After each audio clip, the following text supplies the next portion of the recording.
After Talk CTC. Conversation that cook. This is we had a great show today. Yes, we did. Great conversation. Almost great got a little engagement. I got heated, Oh. but then I had to bring it back down. You know, we had to get some clarification. Lisa just don't know how to. I don't know what's wrong with her sometimes. What I don't know how to do? You not gonna give my auntie too much. You not gonna give my auntie too much. That's what you not gonna do. What don't I know how to do? It don't matter. He won't say out his mouth while I was standing here. Before we get too hot, I wanted our producer extraordinaire. Here's the mic. Okay, Mike. Share his thoughts on this. Okay, Mike. First, you gotta tell us a good book. Well, we all reading. I want to read a book. Ooh, That was a good show. book. Well, that was a good show. wow, good book. Probably Michelle's book right now is where I'm at. I'm about strong women, especially strong black women. Seeing as I'm a product of the village where most of the folk that raised us were strong black women, so I identify with Michelle. I like the conversation you guys had. She's one of those kinds of people that you feel like you could invite her to this setting or invite her to the picnic. Right? As long as she don't put raisins in the potatoes. You know, she's welcome. She would fit right in. She would be right at home. And she would not put raisins in the potatoes. No. I like raisins in the potatoes. Okay, Hold so on, player. Hold on, player. Black carb book. Yes. Black carb book. Black card, please. So that's one, and the one that I keep with me that I read all the time is Sun Tzu's Art of War. That book was good, but I felt it was a little negative. All of it The is tone negative. was so negative. All of it is negative. All of it is chauvinist. All of it is it's really. If you really want to know the negative side of human nature, that would be a really good book to read. I read it from a business standpoint, as a small business owner and as a producer.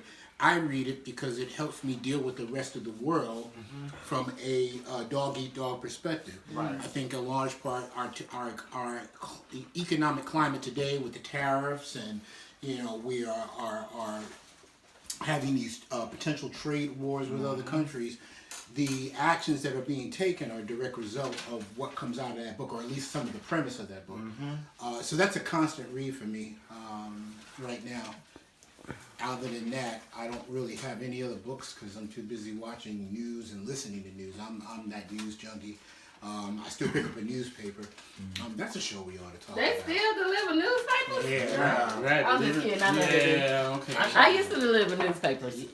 Really? Yep. I did too. She did. I got minimum wage, and she just fired me without telling me. And you don't do your job. No.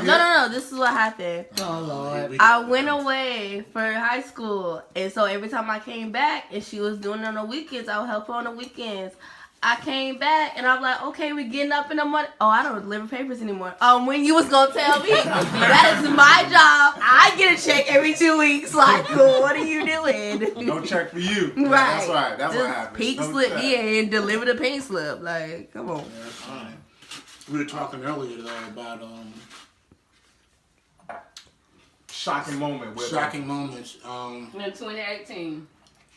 I had one. I forgot about it. And you know what? I'm not shocked about anything in 2018 because I was shocked in 2016 that 54% of the women of this country, 54% of white women, and I don't want to make it about race, but no one has yet to identify and answer this question thoroughly for me.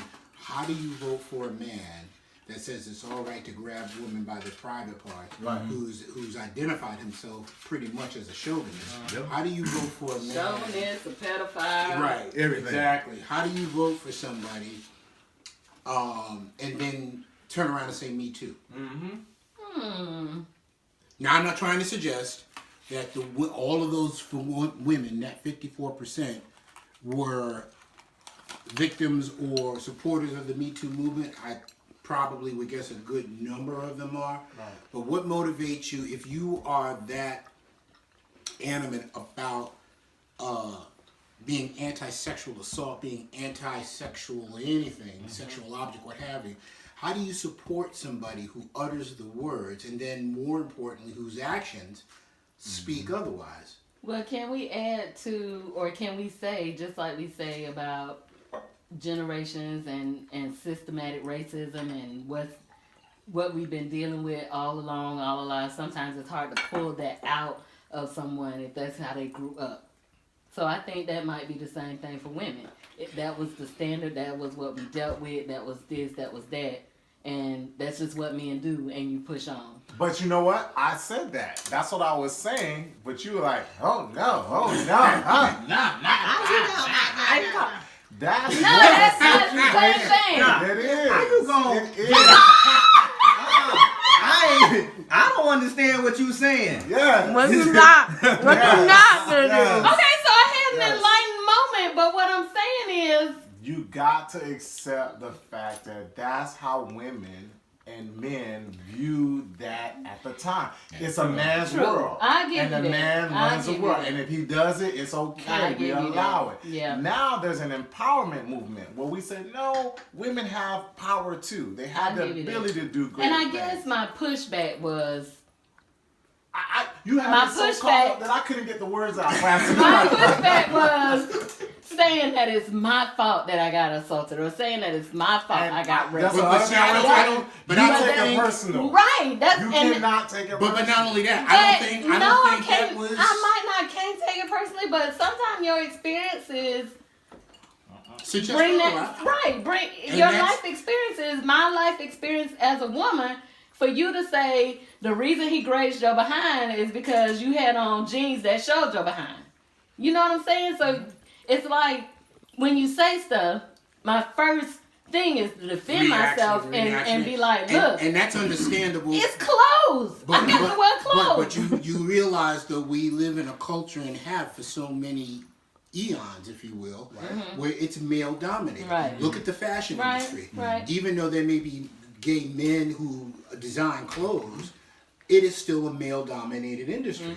And so consequently, the premise becomes, well, we want you to feel good about yourself and show off all of your beauty and everything that is womanly about you and have a good time doing it.